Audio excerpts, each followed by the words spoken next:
Video, I think, ready. Are you ready to go, Allison?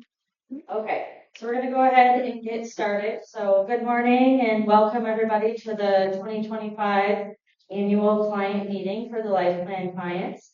So if you need any more donuts, coffee and stuff, feel free to go back. There's still some more left there. Before we get started, as usual, I'll go through the packets of information that you have.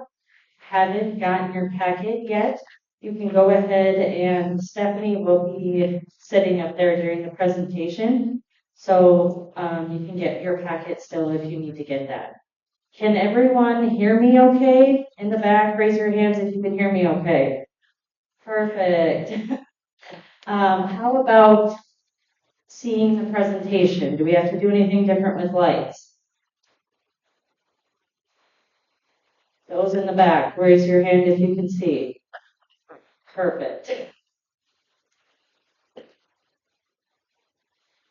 Okay, so your packet of information here. So on the left side, see that biography of me. We put that in every packet, right, at every meeting. So not a lot has changed there. But for those of you who may be new clients this year and don't know me as well, I took over the office in 2023 as sole owner and attorney from Hannon Ford, and I'm originally from Elkton, South Dakota. I graduated from USD Law School in 2016 and started working with Hannon in 2021. So that's kind of a quick background for those of you who may not know me as well. So other updates, not a lot, again, has changed. I'm still part of the Wyndham Chamber, but now I'm part of the executive committee, vice chair on that. And then still a member of the National Academy of Elder Law Attorneys. So that's always in there for you. I don't know kind of what order you guys have, so I'll kind of stick it up as I go here. So you've got your reminder ticket thing here, right? As your reminder to things that they're not necessarily required for your estate planning, but things that we highly recommend you do. So I'm going to go through this in the presentation and I will reference this again about those specific things that we recommend you to do. Then you're going to see a yellow sheet called action items. So this is going to be part of the update today, right? We have the list of things that after this presentation, you can check the box of what things you want done, right? A couple of amendments to your trust and a review meeting. So again, as we go through the presentation, I'll explain this sheet more, but this yellow sheet would be what you would check the boxes, and you can either leave with us and drop off at the tables, or you can always drop it off at the office, mail it at a later time too. And there's another yellow sheet in here. So the yellow sheets are the ones you want to return to us. So the other yellow sheet is more of your another law firm to-do list for us. So this is where you can write down if you have, outside of the updates that we're recommending today, this is where you can write down if you have any other amendments to your trust that you need to do, whether it's personal changes, right? Changing trustees or where your assets go on death and things. You can kind of write in a little blurb there of amendments that you need done. Also, there's a funding section. So if you need any other specific updates to your asset list or need help getting assets transferred in or out of your trust and things, you can write that there, or any funding questions you may have. And then there's just an other section, right? Any other questions or concerns that you want us to address that you can put on there. And then on the very bottom, you can check the box. So for those of you who already know, yep, in the upcoming months, we need an in-office review with you just to go over these things. And oftentimes when we get this sheet back with it filled out, my staff's going to call you and say, okay, let's schedule a meeting to go over these amendments or these funding questions. And it might just be a phone call though too, right? Under your life plan, you can get those phone calls at no additional charge. So you'll get a phone call to go over this at least and get a meeting with me. But if you know you need to do an in-person review with me, you can check the box way here at the bottom here for a review. And so remember, with your life plan membership, in-office meetings with me are still charged hourly. They're not part of your no additional charge. So I wrote $500 fee on there, but that's for 2 hours. So right, it's $250 an hour, so however long it takes. But I just wanted to remind you, if you do an in-office meeting with me, that would still be charged hourly. But anything that came out of that, amendments or updates to your asset list, would be the no additional charge. So this is another sheet you want to turn into us when you have it complete, whether you leave it at the table today if you're done, or again, drop it off, mail it, whatever works best for you. The purple sheet is our client suggestion form, so you don't have to fill it out, but we highly recommend it, right? It's how can we make this life plan program better for you? How can we make the annual client meeting better for you? We really want your feedback of what we're doing well, what we can do better, and things like that. For any suggestions, and then as we're working on updating our website, we'd like to put testimonials up there. So you can write a testimonial about your service with us back here and let us know if we can post it like on our website and things. So that would be helpful. So yes, feedback is greatly appreciated. And again, just like with all of these, you can drop them off, get it to us later.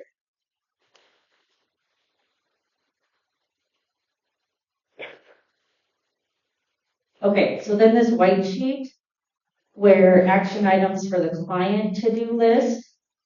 So these are items for you all to work on and check the box. So like your personal property memorandum that you have in the back of your book and under the tab, and I'm talking about your revocable living trust book.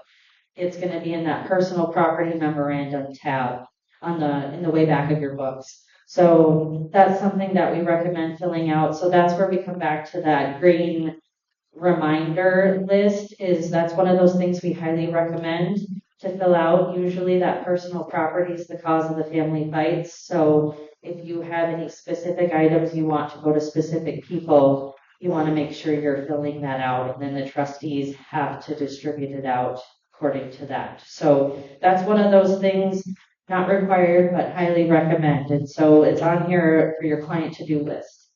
Also the memorial instructions. So that's it should be on the memorial instruction tab where you can fill out any information for your funeral and final wishes and things like that. So again, highly recommend to fill out. It's a good gift to your spouse, your kids, so then that way on your passing, they can just take the time to grieve and they're not having to worry about, oh my goodness, what kind of scriptures, what kind of reading, like music and things like that. It's just all laid out for them. So that's in there, and it's not a legally binding document there in the trust. It's just a little extra thing that you can fill out as you want.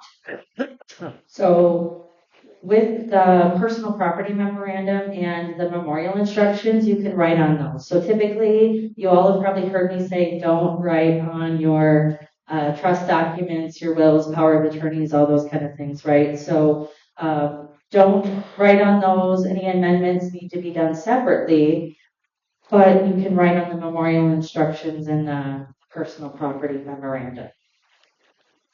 And then another, as far as memorial instructions, so you can fill out in the book, or you don't necessarily need to fill that out if you've already gone and done like an irrevocable funeral policy with your funeral home or with your life insurance agent, because that'll take place of the one that's in your book.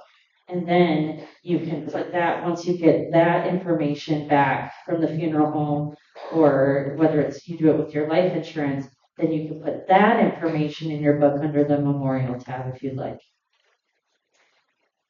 Okay, and then as part of Life Plan, you get to be part of what's called legal directives.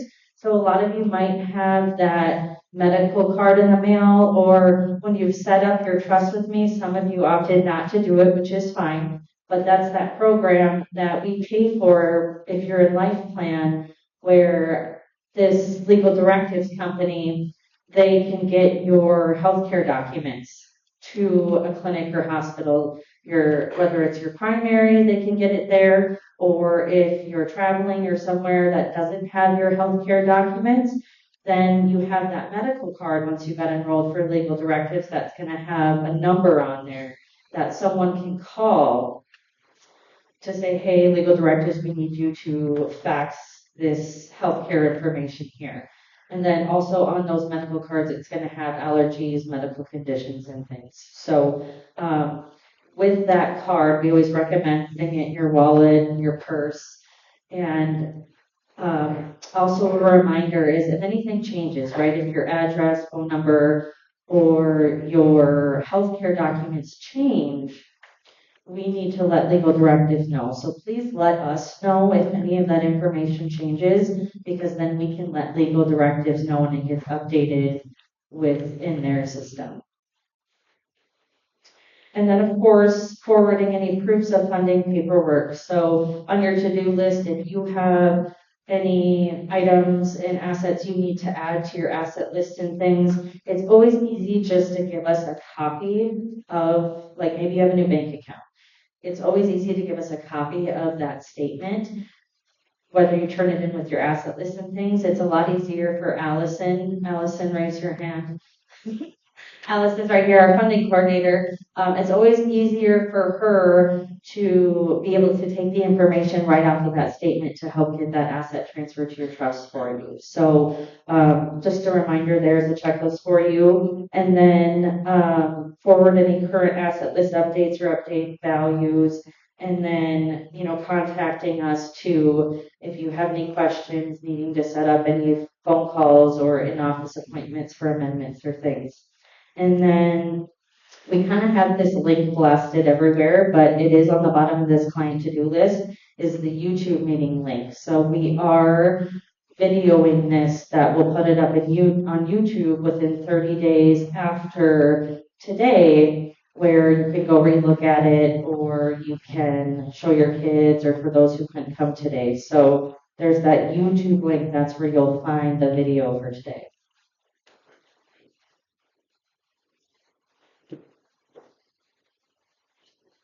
Okay, and then the other two things you have in your packet, you're going to have the PowerPoint presentation slides that we have today. So we printed them out where you can write notes as we go, but it prints out the slides kind of small. So if you need me to stay on the slide here on the projector longer to take notes, let me know. Please ask questions as we go. Just raise your hand and we'll get a microphone to you to ask questions. And then we'll leave time for questions after as well. And then as every year, you can come up and talk to me more privately too as I tear down when we're done. The other packet that you have in there is called a family legacy letter. So we're going to go over that today. That is our educational piece today. And some of you might already have something like this if you've been clients with Hannon for a while. So it's something that we do every so many years, is this family legacy letter. So that's going to be a big part of our educational piece and update. So when I go through the PowerPoint, we're going to go over that a lot.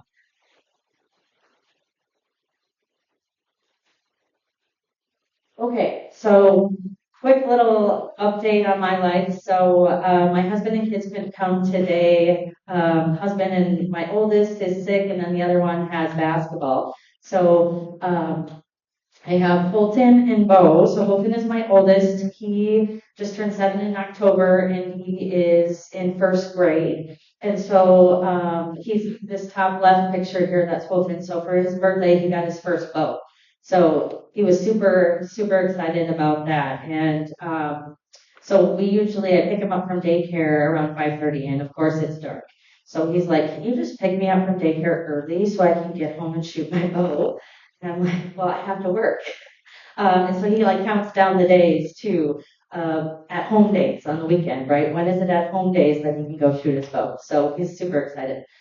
And then Bo, my son Bo, he is 5 and he is a kindergartner. So they are going to Mountain Lake School now. They were in Wyndham last year. Now they're going to Mountain Lake since we live right outside of Mountain Lake. So they're in Mountain Lake this year, and they're still obsessed with football. Any chance they can get, they're playing football in my living room or going outside and playing football.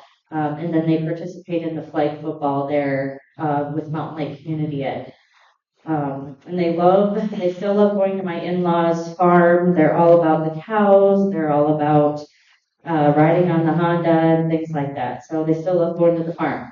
My husband, Jesse, so he hasn't gotten a deer yet this year, but this picture is a mule deer that he got last year, literally the day of the meeting we had last year. So out west. So that's a picture of that. He's still working for the wind turbine company in Iowa, so there's not a lot of changes with him. But hopefully, some people have asked me too, have you gotten a deer yet this year? And it's like, no, not yet. But after this meeting, I'm gonna get at it hard to hunt and hopefully can show you a picture next year. So that's my quick family update. So as far as the firm update, there's not a lot of changes, I guess, with the firm. We're still called Gordon Musfield Law Office.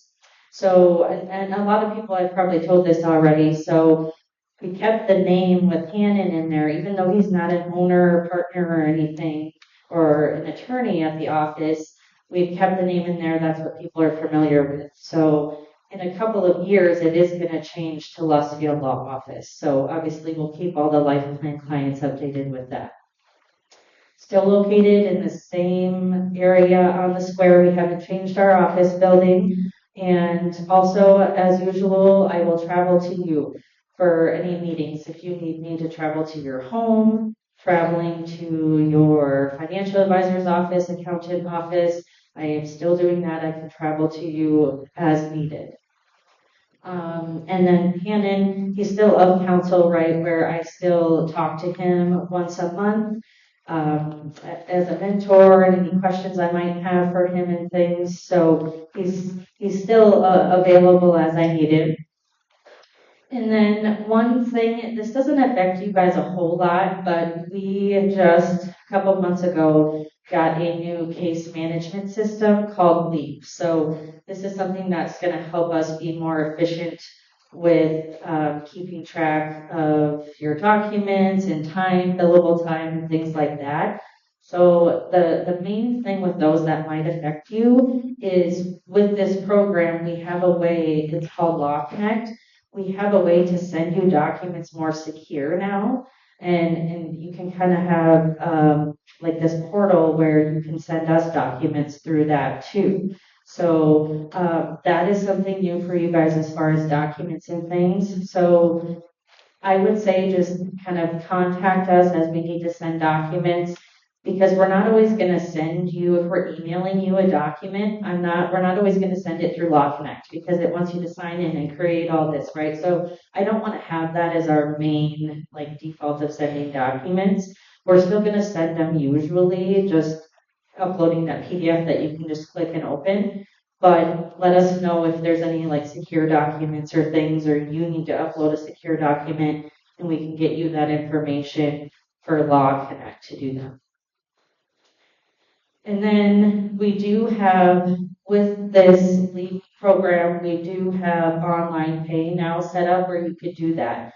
However, as with everywhere else, you have those extra charges and things, online charges, credit card charges. So if you do pay online, you will have that extra fee there. So it's not like you have to use it. We still will take checks and things for payment, but we do have an online pay option. So if that's something you're ever interested in, again, you just let us know and we will get you information on how to do that. Okay, so a lot of things have changed as far as the staff with the office this year. So, as you guys know, Abby Simon left last January, I believe. So then we had Jackie Darst who came in and took Abby's position. She was originally from Stillwater, so she ended up getting married. She's expecting a baby. So they ended up moving back to Stillwater where her parents live. So she was in the office from January to end of October. So replacing Jackie, we have Stephanie Sandhurst. Stephanie is over here. You probably met her as you got packets. So Stephanie is our new client service coordinator, legal assistant.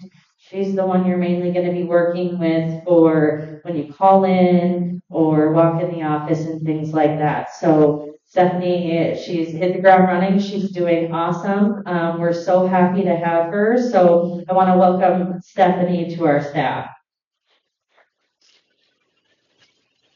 So this is her first client meeting. You know, she's only been here since October, mid-October. So she's jumping right into the big meeting. So then the other, oh, actually, I should provide a little bit more. So Stephanie is from Fulda, I believe, raised there, graduated there. Yep. So she's from Fulda, still lives in Fulda. Before coming here, she was an at-home caregiver for her dad, and she lives in Fulda with her dog Maya.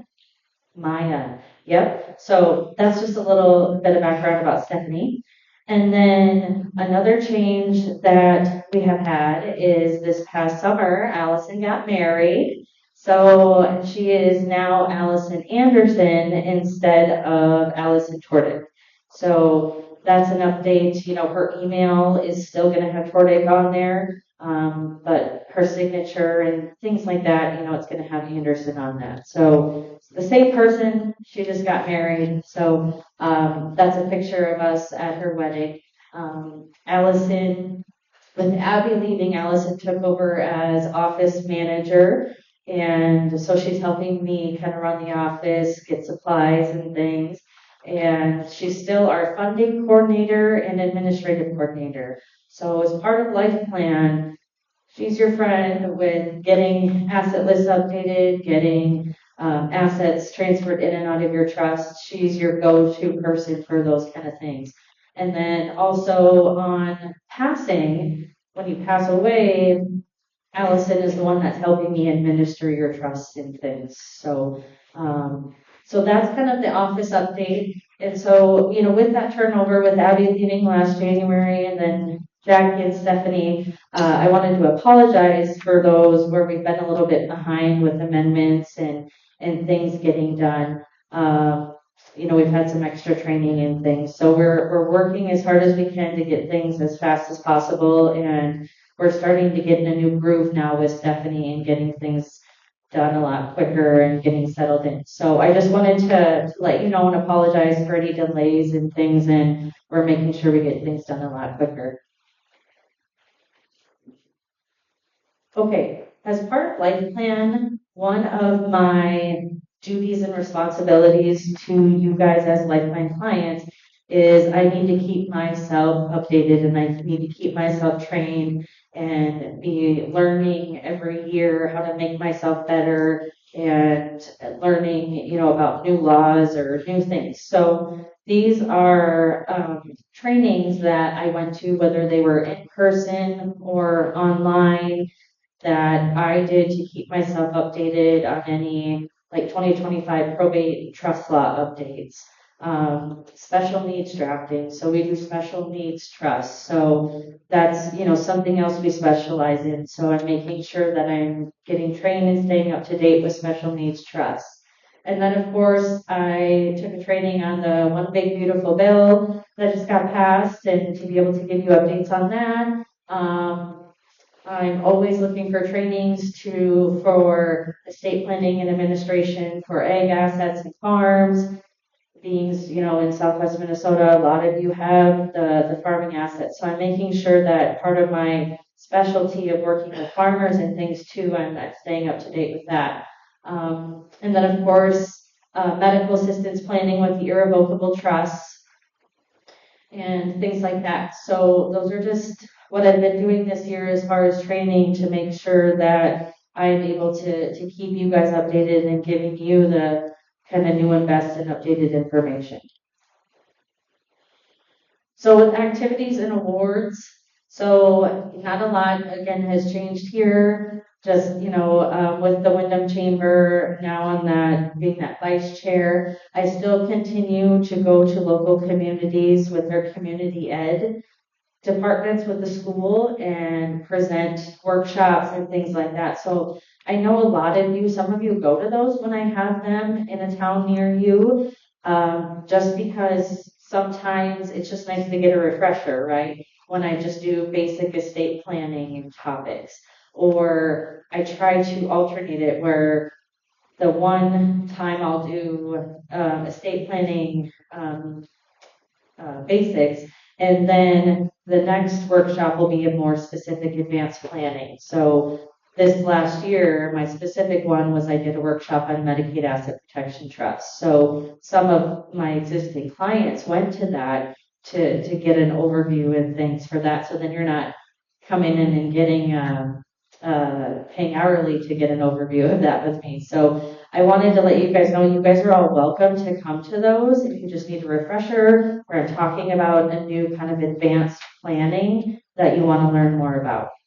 So we try to keep that updated on our Facebook as well, but with the local community eds, they put them in their newsletters and they advertise them. So you can always keep an eye on that and go to those. They're typically going to be Thursday nights starting at 6:30. And then again, it's been another great third year of ownership for me. So that's where 2 more years, the name is going to change to Lustfield Law Office. And just the pictures I have here was we're trying to still stay involved in the community. We're doing a lot of the local community parades and things. So whether the staff are helping me or my kids are helping me, it's fun to do those and be out in the community. So looking forward of things that I'm working on. So the South Dakota bar admission, it's not done, but it is much closer than it was last year. It's quite the process. You got to get a bunch of documents. Like I had to reach out to my old law school to get documents and things. So it's a process that it's a lot closer, and I'm really hoping that I can have that application sent off by the end of the year here. So it's still something in progress, and that's going to happen. Certified elder law attorney, that's still on my to-do list to get done. I'm kind of working on getting applied for the South Dakota bar, getting that out of the way, and then I'm going to work on the certified elder law attorney. So like I said, every year it's quite the process as well. It's like taking the bar exam to be an attorney again. So making sure that I have the time and stuff to devote to that, to taking that test. And so I just wanted you to know it's still on the radar of what I'm shooting for, but it's probably going to be something I work harder on next year. For those of you who have LLCs with me, or you've set up LLCs with Hannon, you likely have your registered agent as Hannon, and Hannon's LLC as your registered agent. So an update that I did get done this year is I've got my LLC as a corporate registered agent. So as I create LLCs moving forward, clients can use me then as their registered agent rather than having Hannon. And then clients who may have Hannon, we can always change that. We can always change, I think it's like $55 maybe to change your registered agent information with the Secretary of State, with Minnesota or South Dakota, I believe. So that's always something, if you want to change it to where I'm your registered agent rather than Hannon, let us know. That's something we can do. Because then any updates, right, when your annual filing comes up for your LLC, it's Hannon's office who has to do it, right? So it's kind of hard because we don't really, when you call in, we're like, oh, his office is doing it, don't have a lot of information. So that's why I'm wanting to transition it to me. So then all of you are working with our office and with the annual renewals and things like that. So just let us know if you need that switched over. Okay, then the next thing is, since I am part of like the National Academy of Elder Law Attorneys and things, I have resources and lists that I can give you if you need attorneys like me who specialize in estate planning and elder law, where I can get you hooked up with an attorney like me in a different state. So a lot of you, right, go and you snowbird here over the winter. You own property, Arizona, Florida, those are the typical ones. So we want to help you get those properties transferred to your trust. But since I am not licensed in those states, we have to find an attorney in those states to help us with those deeds. So this is where we go. Like as the years have gone on, we have gotten set contact attorneys, usually for Arizona and Florida who we go back to.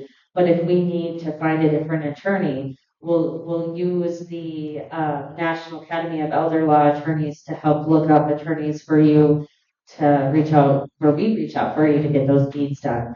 But also, we'll still have clients asking me, do you know an attorney in this state, and things like that. So this is where we'll look up attorneys for you, or you can go look up yourself as well on these websites to find other estate planning and elder law attorneys in different states. Okay, so the 2025 updates that we are going to talk about today is, of course, every year we talk about the federal and Minnesota state tax updates and the gifting updates, and then a new law that came out this year in Minnesota is a law on how long trust can last. So we're going to talk about that law, the perpetuities rule, and then also a clause about contesting when you pass away, setting kind of a timeline for if someone wants to contest your trust. So we're going to talk about this 120-day trust contest rule. And then, like I mentioned at the beginning, we're going to talk about the educational piece, the family legacy letter. Okay, so with changes in the federal estate tax, I think a lot of you are probably aware of the One Big Beautiful Bill that just passed. That is the main thing out of that bill is the federal estate tax exemption that's going to affect you for your estate planning. And trust law is that that estate tax exemption is now going to go up to $15 million next year. And it's basically going to be permanent. We're not going to have to worry about it sunsetting. Like it was supposed to sunset at the beginning of 2026, right? To like about cut in half, maybe to around 6 or 7 million. So we don't have to worry about that anymore. So that's nice. It's going to be 15 million and it's going to stay that way unless any future laws or things change that. So that's really nice because for those of you too who own farmland, you might be in a Minnesota taxable estate, but with federal estate tax being so high, hopefully you should be good and under there, because with federal estate tax, that's where you can be taxed up to 40% on what you're over the 15 million going forward. So right now it's 13.99 million if you pass away this year for federally. So it's still really high. So that's helpful for clients as far as with federal, but you may not get a federal taxable estate, but what you have to worry about is Minnesota. So Minnesota, this year it's 3 million and it's going to stay at 3 million next year. There's been some legislative talk about getting it more in line with the federal exemption and things, but that's just kind of some talk right now. Nothing for sure is happening. So next year it's still going to stay at 3 million for the Minnesota state tax. So if you're over the 3 million on each death, you would have to pay state tax to the state of Minnesota. And the average tax rate is 13 to 16% of what you're over the 3 million. So a lot of you might have to worry about that. And that's where your revocable living trusts come in really nice with that planning, right? Where we split your estate half and half to where on first death, we're only counting half of the estate, trying to make sure we're below the 3 million or a little above to save have as little estate tax as we can. So the revocable living trusts are a good tool to help with that, to help with this Minnesota estate tax planning. Otherwise, with the One Big Beautiful Bill, there was a lot of other more tax-related and income and tax deductions, things that have changed. So I know that I just got a letter from my accountant kind of updating me on things that affect me with One Big Beautiful Bill. So hopefully, maybe your accountants are sending that out to you, but I recommend talk to your accountants to get any updates on tax or income things that might affect you that have changed with this One Big Beautiful Bill. As far as your gifting exemption, so this year you can gift up to that $19,000 per year per person before you have to file an estate tax gift tax return. So it's going to stay for 2026. It's going to stay at the $19,000 what you can gift per year per person before it becomes a taxable gift that you'd have to file that gift tax return. So what's nice is that still allows you a decent chunk, right? Because you can do per person, right? So like if mom and dad want to gift to their kids $19,000, so dad can give $19,000 to the 4 kids, and mom can give $19,000 to the 4 kids. So it helps give you a good chunk without having to file that gift tax return or coming off of your lifetime gifting exemption. But it doesn't quite help, right, if we're trying to gift most of your estate or gift farmland out of your estate to protect it from the nursing home, right? So, but what's nice is your documents provide that foundation to allow unlimited gifting, or your trustees to do this unlimited gifting for you. If we need to gift more than the $19,000 in a year, your documents are set up so that you can do that and protect assets from the nursing home, but you'll have to file that gift tax return. What's nice about the federal estate tax exemption being so high is that's also your lifetime gift tax exemption. So next year, with the federal estate tax exemption being at $15 million, that's also your lifetime gifting exemption. So that's what's really nice too, is if we are needing to gift a bunch of land or gift your assets out of your name to protect it from the nursing home, we'll have to file a gift tax return, but we're likely not going to have to pay taxes on that gift because you're not paying taxes on a gift until you've used up all your $15 million. So when you're filing those gift tax returns, it's just telling the IRS, hey, here's how much I've used of my $15 million, here's how much I have left. So that's what's really nice, especially for nursing home planning, or if clients are needing to gift to bring them below a taxable estate for Minnesota. The lifetime gifting exemption and things really helps us with being able to do that and not have to pay any extra tax. So let's see. One thing I want to touch base before we move on with the Minnesota estate tax exemption. So I talked about that $3 million on death, but there is that possibility that your estate could qualify for the extra $2 million with that farm and small business exemption. So it's not automatic like the $3 million is. You have to actually qualify for it on death depending on the circumstances on your death. So that's something that your trustees, your spouse, your kids would be working with the accountant on. If you're over the $3 million, the accountant's helping you submit a form to qualify for that extra $2 million. So there is possibility that those who own farms and things can have up to $5 million on each death. Question? Yes, the question was that happens on death. So yes. So once you pass away and we look at what your total assets are, if we're over the $3 million, then I say, okay, you have to file an estate tax return. And with that, your accountant's going to file, I can't remember the name of the form, but they're going to file a form then on death for that extra $2 million. Yep, so that happens on death on each death. Because it depends, right, on death, if you qualify for that homestead classification. A lot of it is going to hinge around that. and then having farming heirs, and they have to keep it for 3 years and things. So a lot of it is going to hinge around that homestead exemption on death. So it's gonna, on death, they have to see if you qualify for that homestead exemption. Yeah.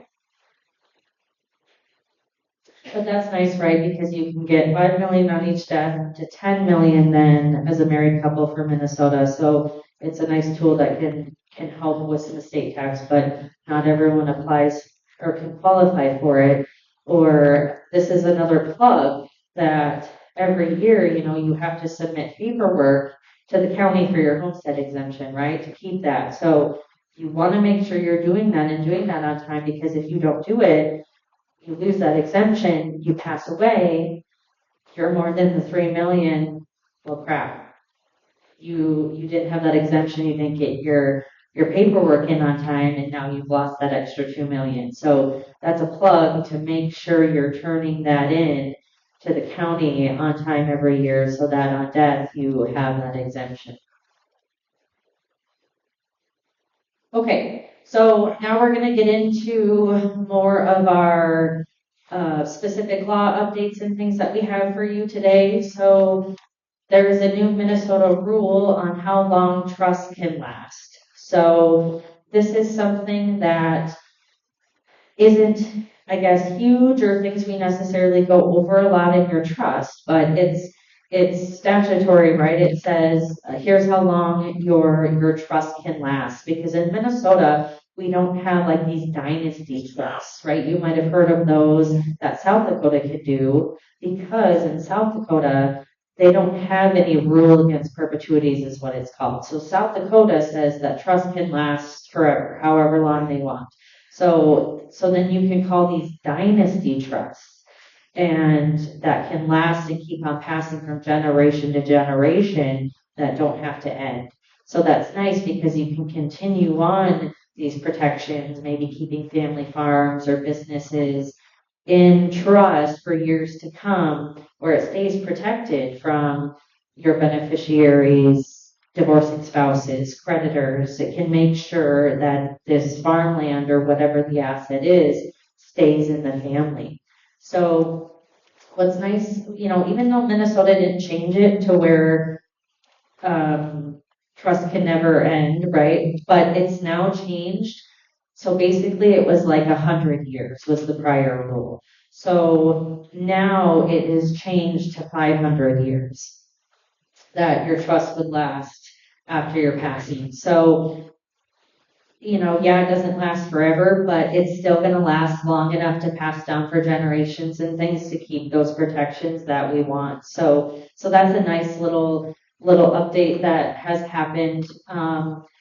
Those of you with your existing trusts, you're going to have the old rule in there, and that's fine. That still is work and going to be valid. But if you want to, you could check that box on your action items, right? That if you want to amend your trust to update that paragraph to the new language about the 500, we can do that as part of the life plan amendment. That would be no additional charge to you. So, it's something that right now, the rule in there that lasts up to 100 years, for most people, that's probably going to be just fine, right? But if you're kind of thinking, I really want this farmland and I want this asset I want to make sure, however long it needs to stay in the trust, I want to make sure I can get up to at least that 500, then you can let us know and we can do an amendment to your trust to update it to the new language. Let's see. So I talked about how it just helps keep your family assets in the trust for your children, grandchildren, further generations. That gives you more of that long-term protection. So with your revocable living trust, on death, your assets pass down to your beneficiaries in trust. Most of you have set up, right? So it goes to them in trust. That gives that divorce, creditor protection, and where you can make sure that your assets stay in the bloodlines. So that's where this rule can help ensure more long-term that the assets will stay in trust as it passes down generation to generation. It doesn't mean you have to keep the assets. Question? So, let's see, our trust is 100 years for that, divorce, creditors and all that. The rest is currently for 100 years.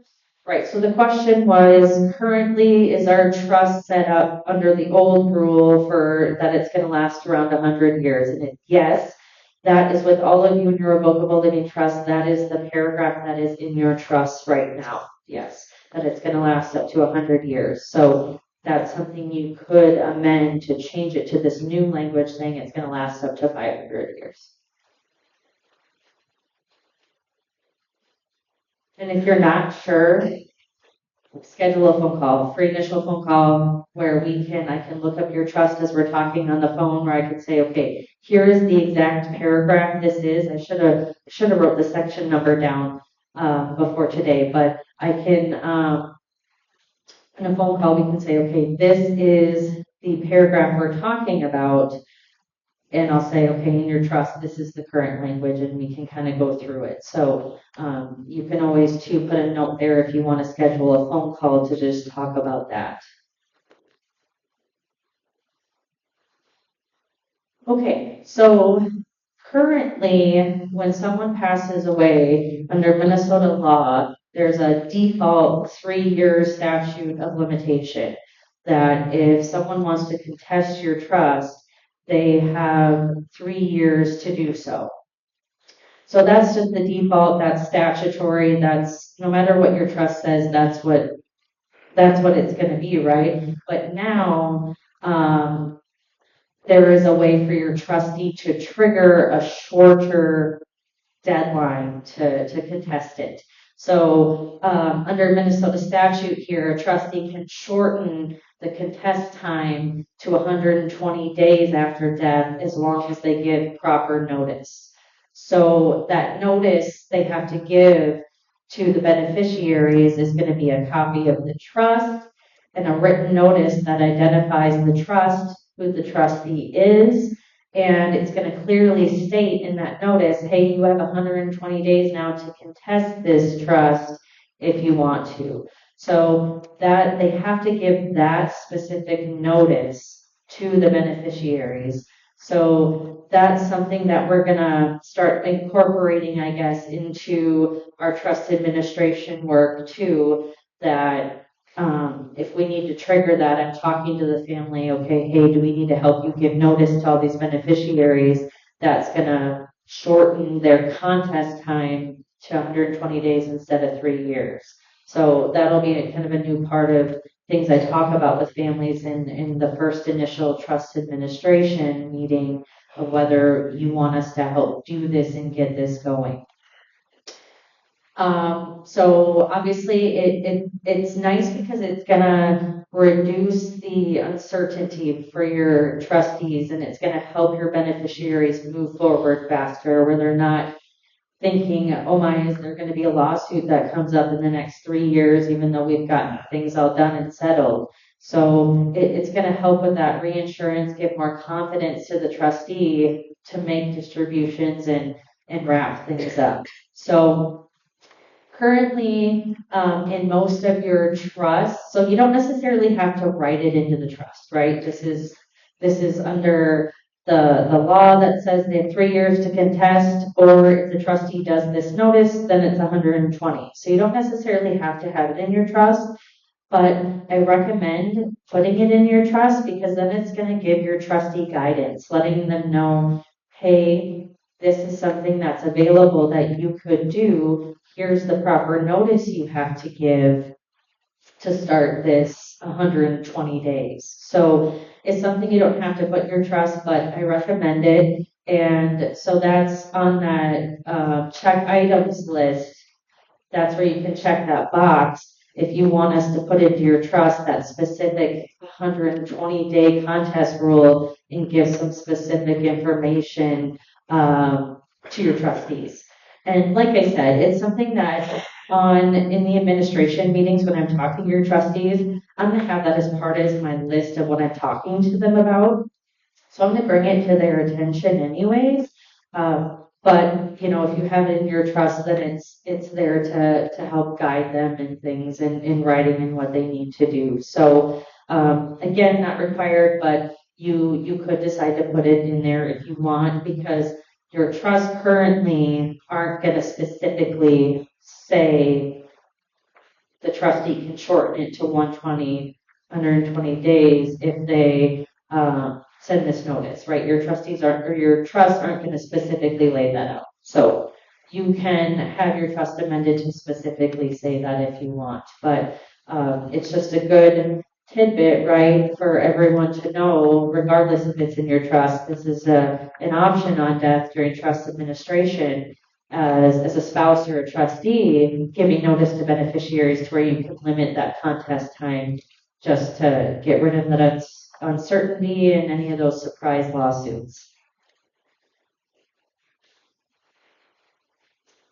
Okay, now we're going to move forward to more of the educational piece of the program, where we're going to go beyond the documents and we're going to look about creating a family legacy letter. So at the beginning, I talked about how some of you might have this, because Hannon over the years would do it every so many years. If it was kind of a slow year, not a lot of updates happening with tax law or, other non-tax law things, he would do this family legacy letter kind of update things. So some of you who have been clients with us for a long time might have already gotten this letter and talked about it, but since I have started at this firm, we haven't done it at an annual client meeting or since I took over either. So there's a lot of new clients too that have come in that haven't heard about this family legacy letter and have the worksheet and things to help complete it. So that's what we're going to talk about today. And maybe it's something that you did talk about it with Hannon years ago. You have the packet that he handed out, but maybe you never touched it, right? Because it is one of those things that it's not necessarily that you have to do, and it's kind of maybe tedious and time consuming. So it's kind of another push that, hey, if you don't have it done and you want to do it, here's something you can do, and kind of a different worksheet, because it's a different worksheet that I'm handing out this year than you maybe gotten in previous years from Hannon, right? So in your packet, we'll talk about this family legacy letter. So what is it? So it's not a legally binding document. It is something that used to be like a common name for them, might be ethical will or emotional will. It is not going to be a replacement to your legal document, your trust, what we have in your trust, the legal document.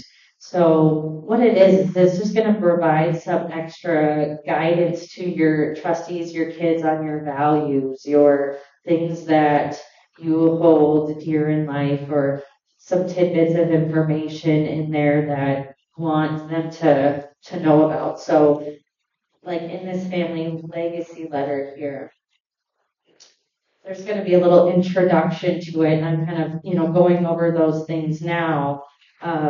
But it's going to give you, where you can provide a letter to your family, a statement from you of how you wish to be remembered after you pass on and things. So, time flies, right? And there's always things we wish we could have done, information wish we would have left our kids. So this is just kind of giving you in this packet, hey, here's kind of a condensed worksheet here of questions and things and prompts of information that you could write down on this worksheet of information you want to give to your kids.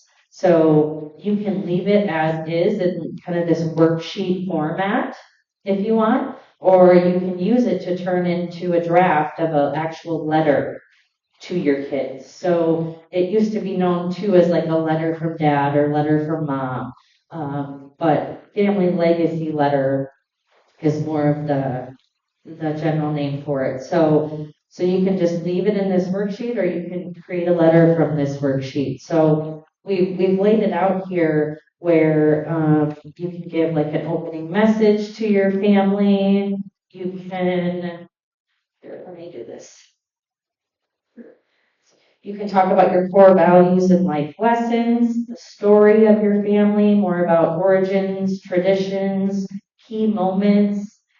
You can talk about the intent behind your plan, why we chose these people as trustees. A lot of people, when they're setting up trustees, they get worried about, "Well, I don't want to offend my other kids, or I don't want to have to choose, so we don't put that in your trust itself, right? So this is something that can kind of supplement that can say, here's the intent behind our plan, here's who we chose to be in charge, and here's why we passed our assets down the way we did. So it can just help provide that extra human piece to it, right? Where it's not going to replace your legal documents, but it's just going to help explain the decisions that you made in your legal documents.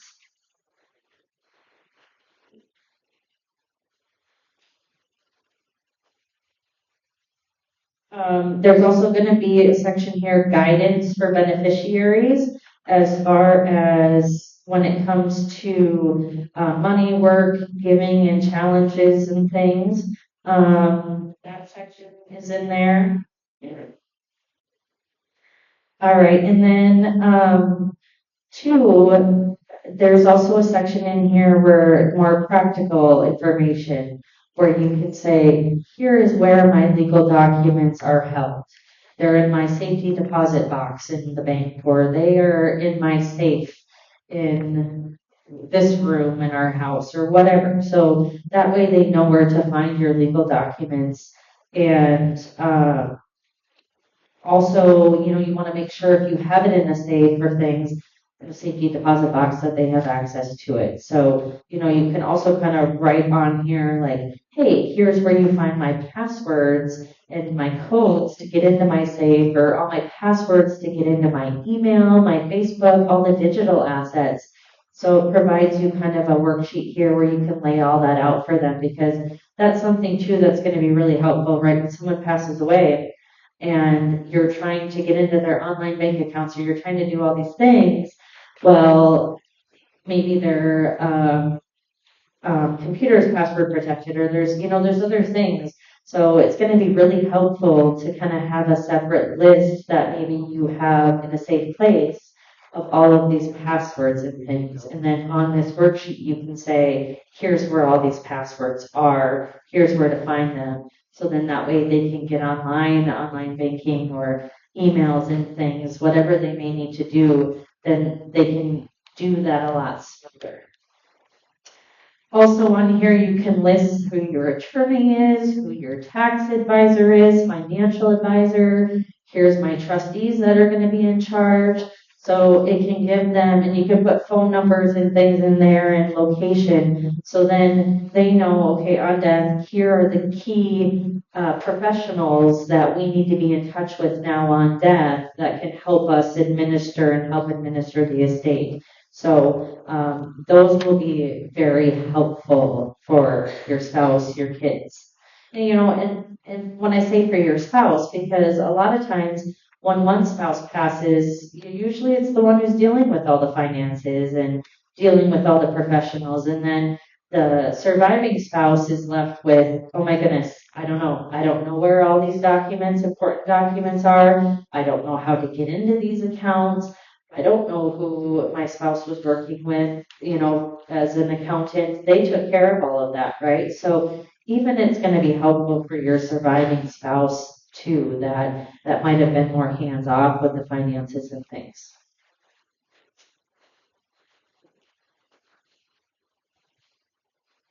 There's also a section for care preferences. So for healthcare decisions. So again, it doesn't replace your healthcare directive, but it's just telling them, hey, here's what I'd like you to know about my final wishes for medical care, for comfort, end of life decisions.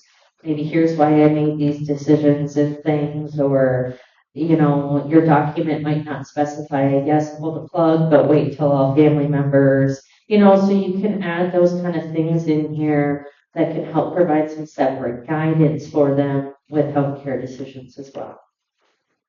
And then there's a section there for closing blessings and hopes that you can write kind of a finishing closing paragraph there. There's a section on there to date and sign this worksheet. Obviously, yes, it's helpful, but again, not necessarily required. This is not a legally binding document.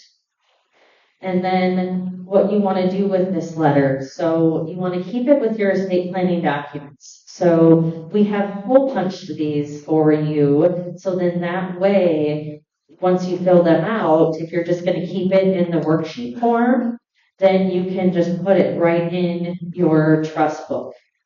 And really, there's not a specific place that you have to put it.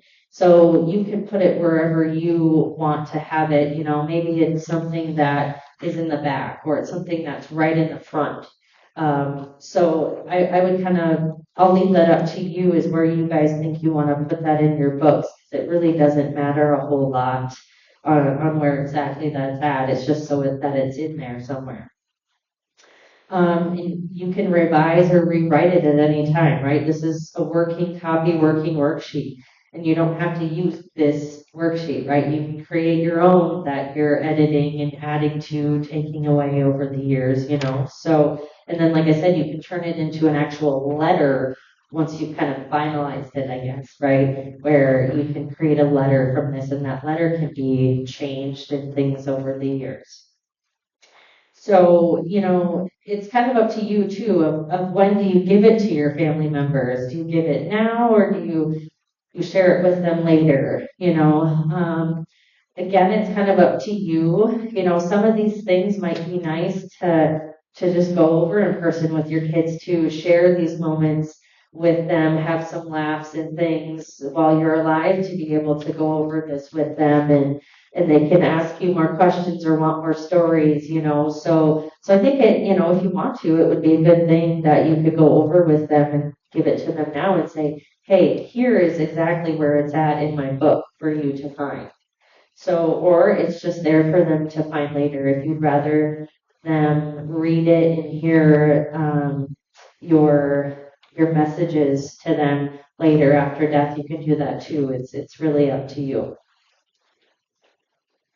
Then on this worksheet, I have some other ideas. So what I did was I looked at that legacy letter that Hannon had given out. I think he did this in 2019, right? And then he probably did it in earlier years before too. So I was looking through that, and there was a lot more specific questions and information on that. Like his was pages of things you could lay out for your kids. So I wanted to give you kind of a more overall kind of summary thing of here's things you can summarize, so it's not so overwhelming of pages of things you'd have to fill out, right?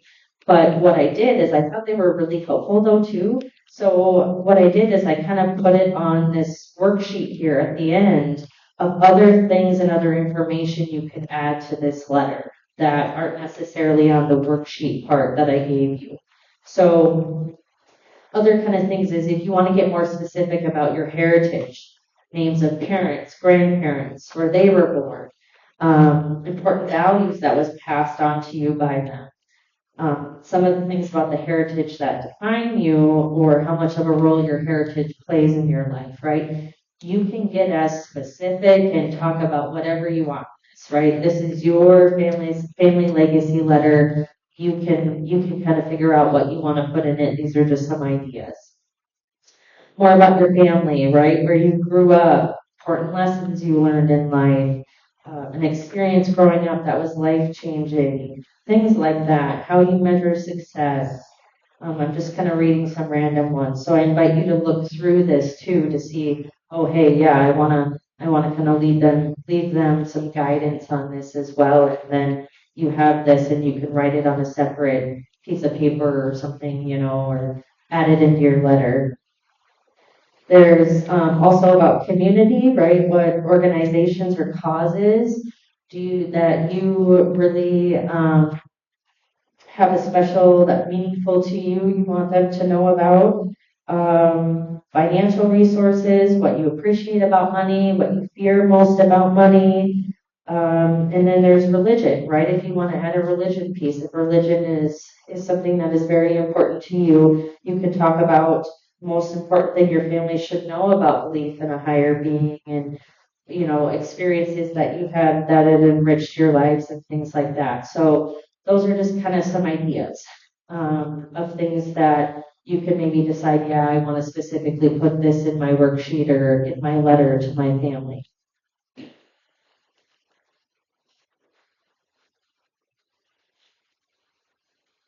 And if anyone's like me, I feel like I'm not good with words and creative, so I've provided some sample phrases on the last couple pages for your family legacy letter. Like a sample opening. If you're reading this, I hope you can feel how deeply I have loved you, even if I was not always good at saying it out loud, right? So there's samples in here for you to kind of help get you started and get you going because I realize this is an overwhelming thing, right? It's like, oh, here's another thing that we have to do and sit down and think and write about. So I realize it's not something that's going to be a priority or it's kind of tedious work. So I wanted to give you as much information as I can to help you kind of get started and provide you with some samples there.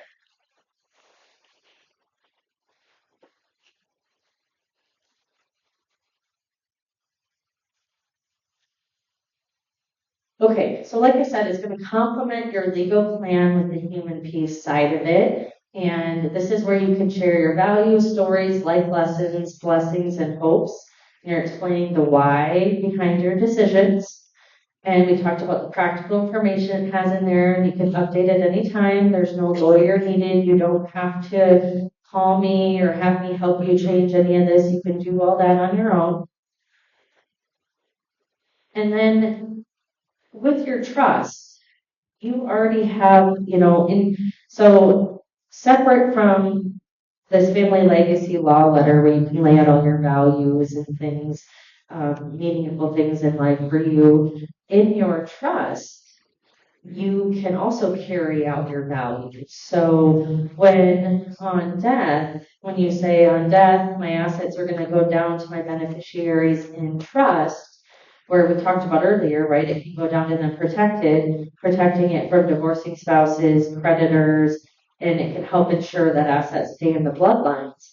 But also on top of that is that values promotion that you can build in on death that might say, okay, on my death, I'm going to build into my trust. Here are things that I want you to do or not do. Because when you pass your assets down in trust, you can put these kind of restrictions and things in it that are legally binding that they'd have to follow. So you can carry on your values and things legally in your trust document as well.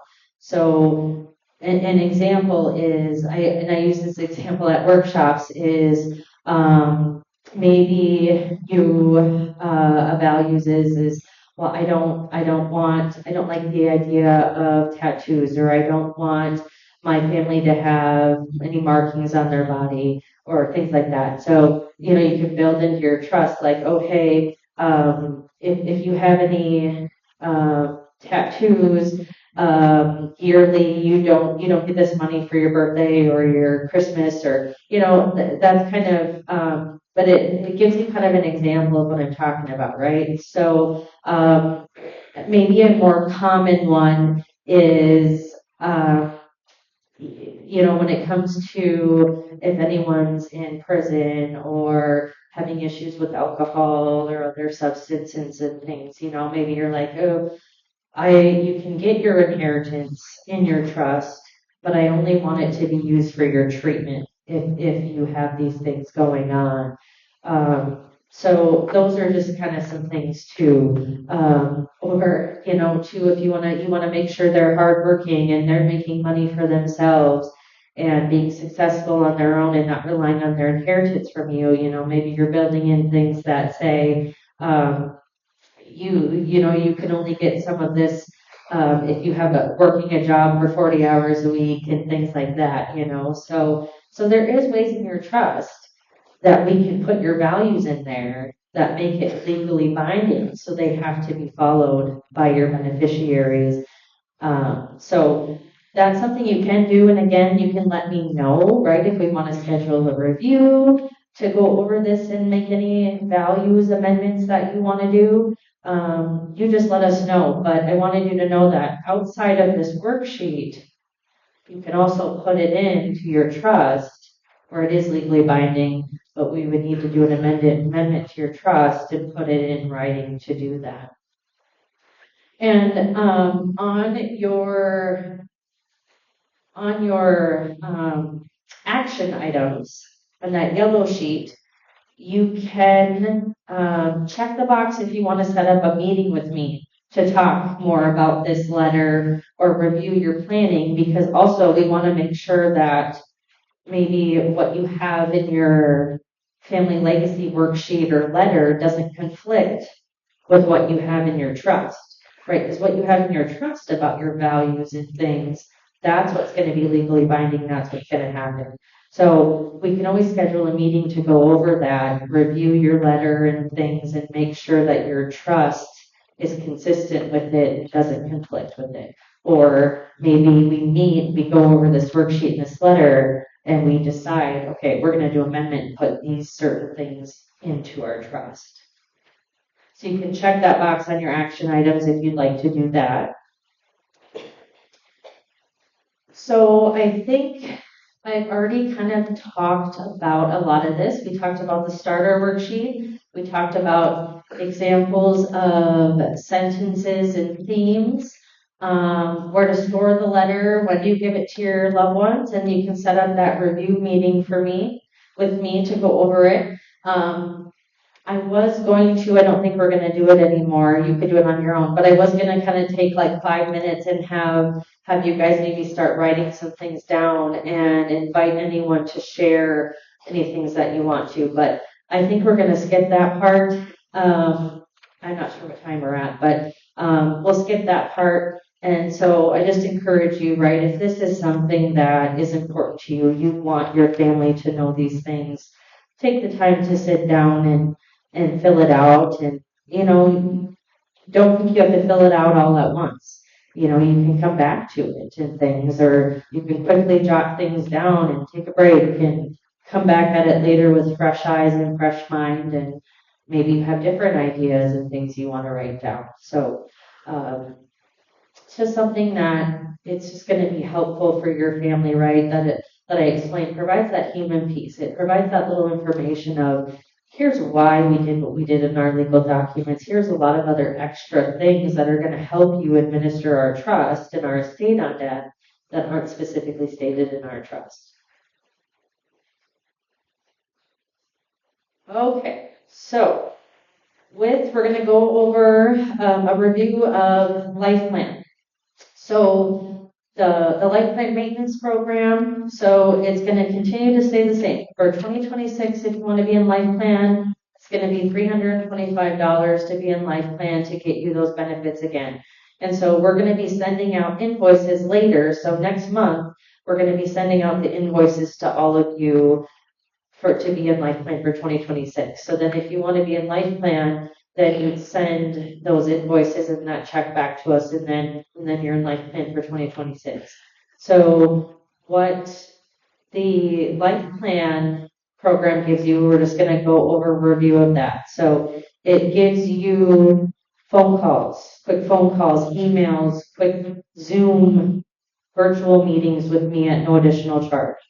So basically how it works is, I would say, if it's a phone call that's less than an hour or a virtual meeting less than an hour, it's going to be covered under your life plan where it's no additional charge. But if we're getting into a phone call or a meeting that's pushing over an hour, we would have to charge hourly for that. So phone calls, emails, virtuals, no additional charge. Any changes to your documents, right? If you're doing amendments to your trust, your power of attorneys, your healthcare directives, any changes you want done to those we do for you at no additional charge. Updates to your asset list, changing the values or adding assets onto it, taking assets off. or if we're helping you get new assets into the trust or out of the trust. That's all covered under Life Plan 2. We help you with all of that at no additional charge. And then, of course, you get invited to this annual client meeting that we have every year, where that's my obligation to you under Life Plan, where I give you updates of here are law changes that are going to happen, here are ways to make your trust better, or things I learned at my trainings this year on how to make your planning and your documents better. So you get this meeting. Also, you get the trustees training meeting that's usually a couple weeks after this one. So I believe it's December 6th is going to be the trustees training meeting that you all should have got that invite with on the letter that invited you to this meeting. So if you haven't RSVP'd for that yet and you want to, call our office and RSVP for that trustees training. So that's nice because then that's where you can bring your kids, you can bring your trustees, where they can get a general training from me of what to expect as a trustee. And we kind of go through your book more too, of hey, what's in the book, and giving them kind of a general idea of their duties and things like that. So that one's more geared for you to bring your family with to help give them an idea of what your trust is all about. So that's December 6th. And again, RSVP if you haven't. And it's going to be right here at the community center again. And then also with Life Plan, on death, if you are in Life Plan the year that you pass away, that first initial meeting with me is going to be no additional charge. So usually that first initial meeting with me in person to go over the to-dos on death and things, can take up to 2 hours or possibly even longer with your family. So if you're in Life Plan, that in-person meeting with me is going to be no additional charge while you're in Life Plan for that. So on each death. So when mom passes away, if you're in Life Plan, free initial meeting. When dad passes, free initial meeting for administration of his trust too. So that's another perk that I don't think I talk about a whole lot that you do get with Life Plan. If there's things I'm missing about Life Plan, a lot of you might already have a copy of the Life Plan contract. If you don't, you can let us know, and we have copies over at the tables there of extra Life Plan contracts that's really going to lay out all the details of the program for you. But the things that I just talked about are the main highlights of what you get with Life Plan. So if you need a contract, you can go over to the table at the end, let us know, and we can always get you one at a later time too. We can always email it to you, mail it to you, or the next time you're in the office, we can get you a copy. So just let us know. We talked about invoices mailed separately. So as far as an overview, a little bit more of our obligation to you for funding. What in Life Plan, what are your obligations for funding? What are our obligations? So when I talk about funding, it's the process of actually getting your assets transferred to your trust, changing that ownership of your assets to your trust, whether it's changing the ownership to the trust now or it's changing ownership to the trust on death. And that's commonly what we're doing a lot now is we're setting assets up payable on death to the trust. So that's what we call funding. So for you guys to make sure you're, because we can keep your asset list updated and things, right? But if your asset list isn't going to automatically update in our computer each time your values change, or if you close an account, open an account. So that's your guys' responsibility to help us keep your asset list updated, is you want to let us know any changes. So that's why also in the packet I forgot to talk about is you have an asset list in there. The most recent asset list that we have on file for you. And I know I've talked to some other people. We might have sent out the wrong one. So talk to us about that. But you should have the most recent updated asset list in there. So that kind of gives you that nudge, right? Every year at these meetings, this nudge to update us on how your assets have changed. So then we can then update your asset list. Because what we're trying to do as part of being in life plan, our obligation is we're trying to make sure all your assets are transferred to the trust and funded to the trust to help avoid probate, right? To make sure it passes down protected. So we want to make sure as you get new assets, as the years go on, you let us know about that so we can double check whether it's in a trust or not. And that's where your trust ID cards come in handy. You have them in the front cover of your book that's going to have your trust names on the back.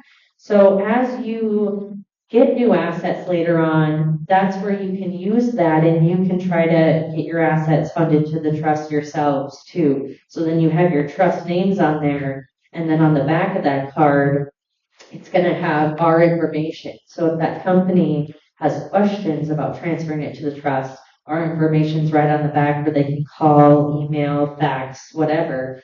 So that's something that you guys can try to keep it updated yourselves, but you can always let us know and then we keep track of, oh, it's in your individual name. We have to get it to your trust and we help you do that at no additional charge. So those are the big things with updating your asset list is I know values change all the time, right? Like you don't have to update us every time your bank account changes. We just really want to know every year for you in Life Plan is every year, let's just update all the values every year on your asset list, where your bank account is at that time, where your retirement accounts, where are those at that time? Because likely they are growing. So what we want to make sure is that every year we're helping you look at the values too, to make sure to see whether you're in a taxable estate or not, whether you're in a Minnesota taxable estate. So then that way we can help advise you like, oh, you're a little bit over, here's what your tax would be, or here are ways that we can try to bring that tax down or possibly try to get rid of that tax. So those are the two important things that we need you guys to help us keep you updated is letting us know any new assets and also significant value changes and things so we can help you with any estate tax on debt. So letting us know those things, sending copies of the statements, returning those asset lists and things. And then as our obligation for you to help get things funded, like I said, we will contact the advisors for you. We contact these bank accounts, these financial advisors. We contact them for you to help get that asset. So once you give us a copy of that asset, we have the account information, we have the name and the address of who we need to reach out to, and then we create what's called a funding letter, some of you might be familiar with, that we do have to have you sign as owners. So Allison coordinates with you to just get that signed, and then we mail it off to the company for you. We contact these places for you to help get it transferred to the trust. And oftentimes, too, we'll contact your advisors or banks. We can contact these places directly for you to get copies of the statements, too. If it's just easier for us to contact and then they can email or fax us your statements. So we are more than willing to work with everybody. I'm always about working with all the professionals with your assets because I just specialize in estate planning and elder law, right? But I don't specialize in taxes and things. I want to make sure that we are working with your tax accountants, your advisors, so that we're creating a good overall plan to make sure what I think might be good estate planning wise is good tax wise, and things like that. So we're always working with those other people, completing those company forms. So sometimes when we send out those funding letters, we might get a form back. A lot of times it's from retirement companies, life insurance companies. We'll get a form back saying, hey, no, we need you to fill out our beneficiary form. So if you get those in the mail, just sign them, date them, get them to Allison. Allison will fill those out and send them off for you. Question? So did I hear you correctly that if all of our land, our machinery, our accounts, everything we own is in our trust, then it does not go through probate? right? So the question is if all of our bank accounts, our land, our machinery, if everything is in the trust, we don't have to go through probate. So yes, if you on death, if an asset is already owned by your trust, or it's set up to go payable on death to your trust, that avoids probate.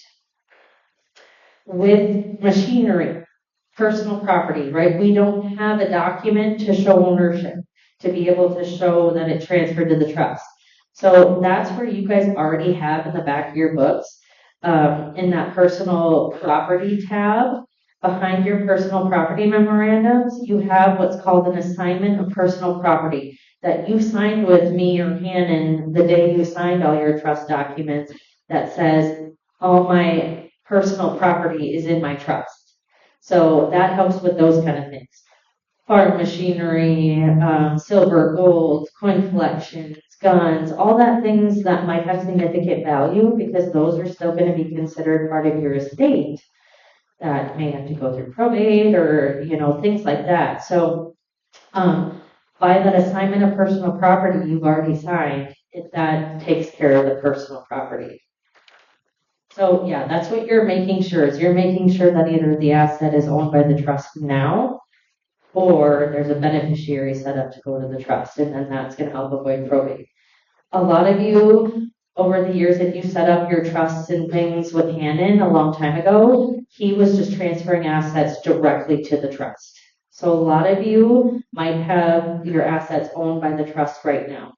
And that's fine, that's great. We typically would rather have assets owned by the trust right now. So that's fine, that stays. As the years have gone on, we've started to transfer assets to the trust on debt. Just because we've learned when we're changing ownership of assets you already have in place, bank accounts, acreages, things like that, we're changing ownership, it creates this hassle for you, right? You might have to get new account numbers, new checkbooks, or we got to get a septic compliance if we're changing ownership, So over the years, we've changed it to payable on death to the trust. So both ways work. Both ways work to help avoid probate. And just because you own your assets in your trust now doesn't mean we have to change it to say payable on death to the trust. It's good that it's still going to work the same. Question?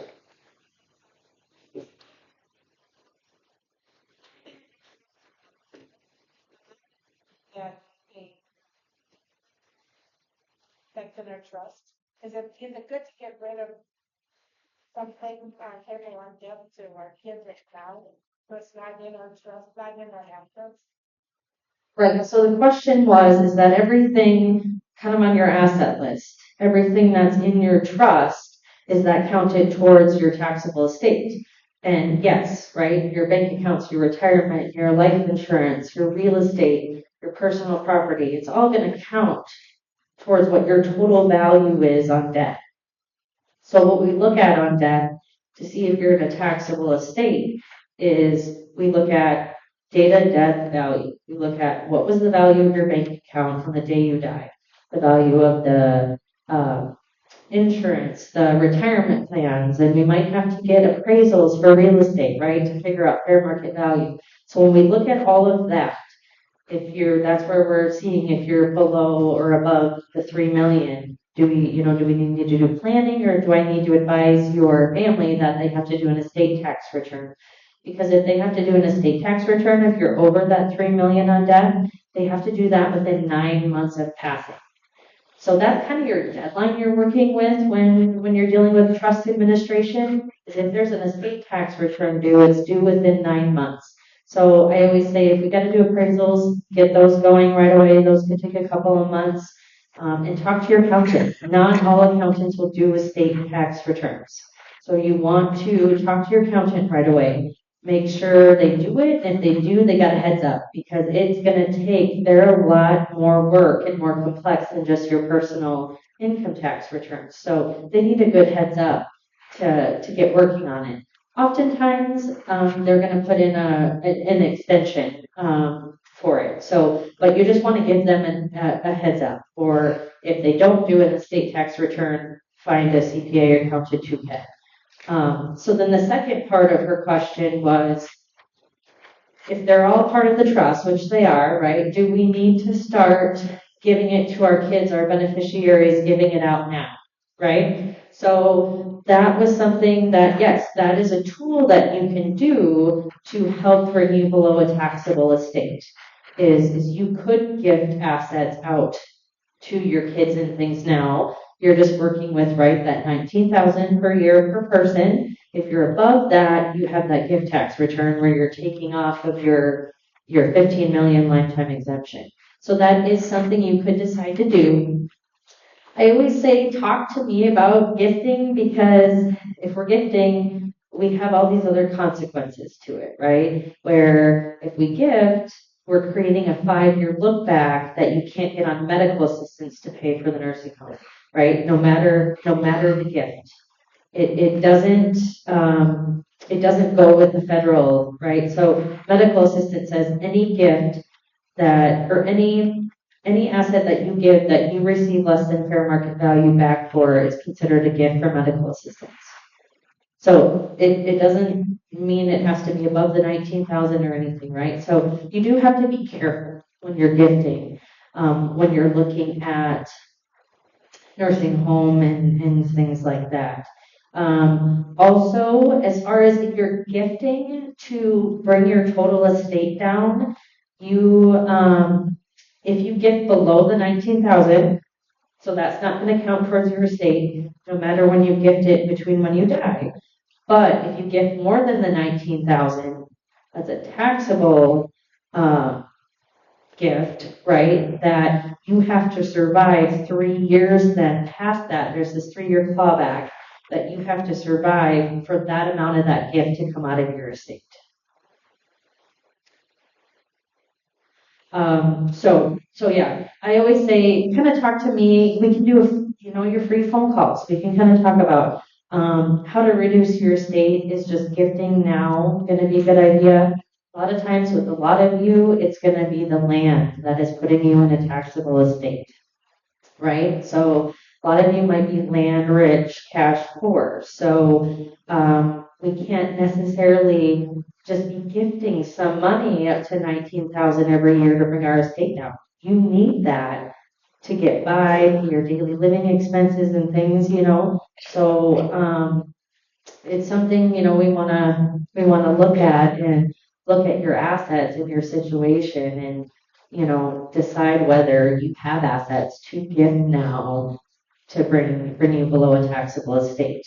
And then last year or the year before, I talked about LLCs. I'm not going to do a whole other thing about it, but LLCs are an option. It's the kind of the first option that I tell clients. If you're in a taxable estate because of your land, your real estate, an LLC is an option we look at to help reduce your estate. So if there's some of you that want to learn more about that you might be in a taxable estate right now for Minnesota, you want to learn more about LLCs and things, set up a meeting with me and we can talk more about that. But that is a tool that we try to help reduce your estate when gifting during your lifetime is not an option. Another question. Might have to get closer.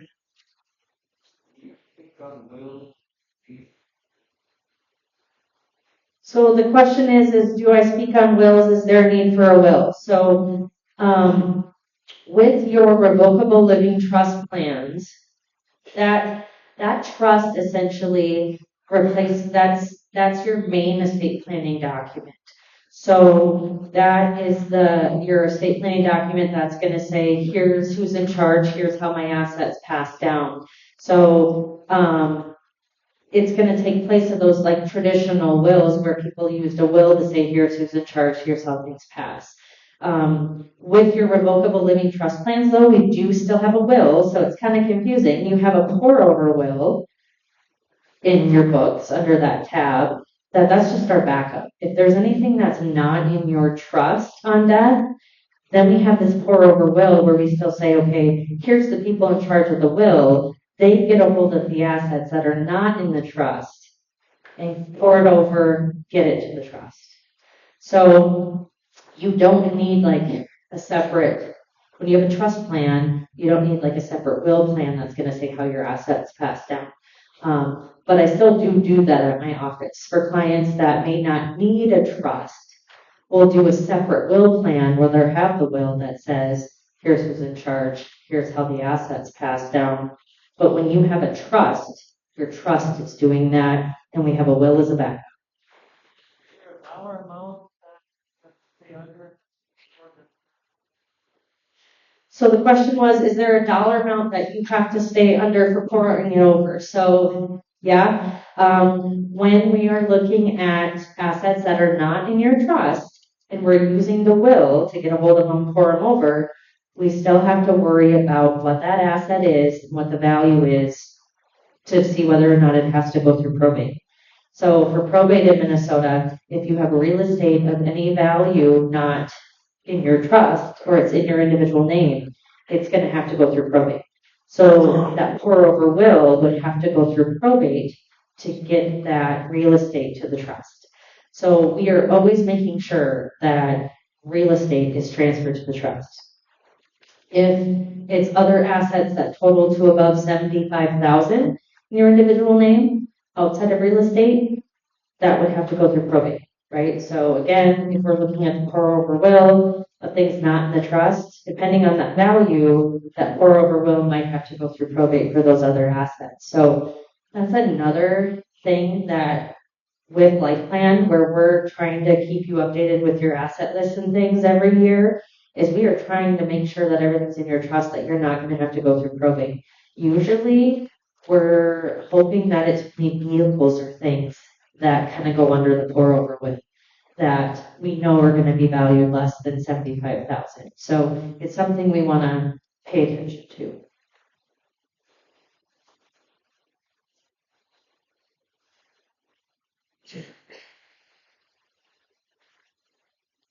Okay, so I already kind of talked about this, but we'll go over, right? Your commitment under LifePlan is turning in your client to-do lists of things you want us to update, those yellow sheets of the specific updates you want from today, or any other amendments that you need to your trust and any other funding questions and things, turn that in. And turning in the suggestion list, update your asset list that we've given you, and then you just turn them into our office when you're done updating them. Whether you mail them, email them, fax, whatever is easiest for you to get them back to us, and then Allison will work on updating them as soon as she can. Because sometimes all of you, right, we got a couple hundred people here and other people who aren't in this meeting. So we have like 350 or so people in LifePlan. So it is going to take time to work through updating these assets along with her other work. So we will update them as fast as we can. And then we obviously have our law firm to-do list, do phone calls. We will contact you if you've checked the box to set up a review meeting or phone calls or things like that, or if you've wrote notes for us that we need to follow up on. That's going to be our to-do list, and we'll do the amendments. So if you've checked the box on your client to-do list for those 2 paragraphs in your trust to amend, or maybe one or the other, then we'll have that, we'll start working on it, and then we'll contact you when it's ready for signature. It will have to be signed in front of a notary. So you have, as always, you have the options where you can come in and sign up front with the notaries at our office, or we could mail it to you and you find a notary close to you to sign with. So once you get us those to-do lists with amendments, we'll get working on it and give you a call. So client to-do list, right? That green sheet, that little green slip that's going to remind you, hey, do your client update list with your personal property memorandum, your memorial instructions. And then, as always, call in with questions. Let us know, schedule phone appointments, or let us know if you need an in-person meeting.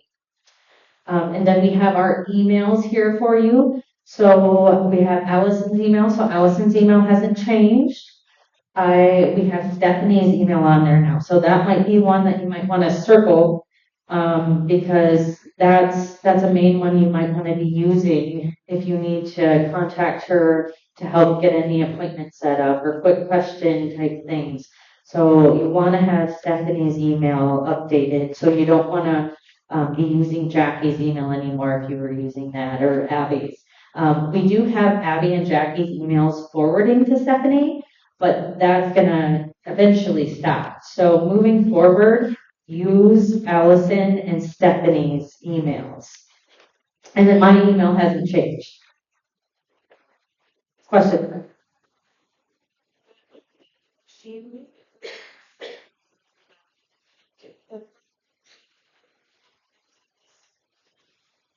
Yeah, so the pour over will, her question was, she's thinking about the machinery and things. Where does that go? So that doesn't go through your pour over will of looking at the 75,000 with probate because of that assignment of personal property use. Yep, where you said all my personal properties in my trust. So that helps all the machinery and stuff not have to go through the pour over will and possibly go through probate. Another question. Pod transfer on death, would that keep it out of your total estate? So the question was, if you have a real estate and you have a TOD, a transfer on death deed for it, right? That on death, here's where it goes.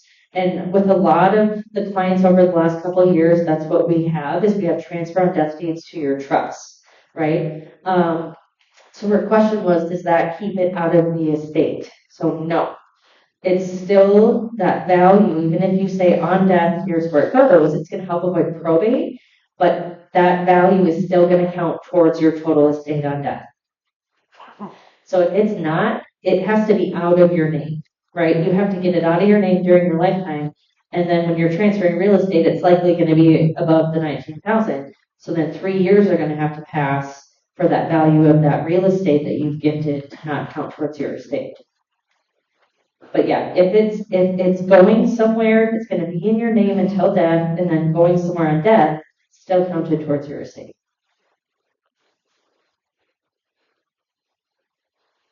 Okay, and as always, follow us on our social media platforms. We have our website there. We still have to get that updated with Stephanie's info and things, but and then our Facebook. Facebook is, where we're going to put other like tidbits of estate planning information that's helpful, where we're going to post our workshops that we're doing and things like that. So if you have Facebook, you can follow us on there.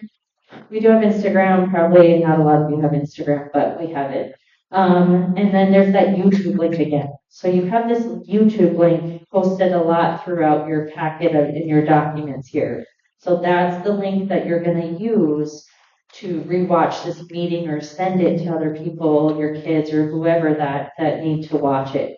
And as always, you can always call us for that link. We can email you the link or things too, but we have it to where it's all over your papers here, to hopefully you can find it easily. All right, so that's the end of our 2025 annual client meeting. I thank you for bearing with me and coming in on a nice morning. I'm just really glad we didn't have to deal with any ice or snow or anything. So I'm glad everyone was able to travel here safely. But I might have took up a morning. You can have a last warm morning to do things outside. So I appreciate you coming in and turn in on your way out, right? Turn any checklists or things you may have to turn in with us. And have a good rest of your day and weekend. And thank you again for coming.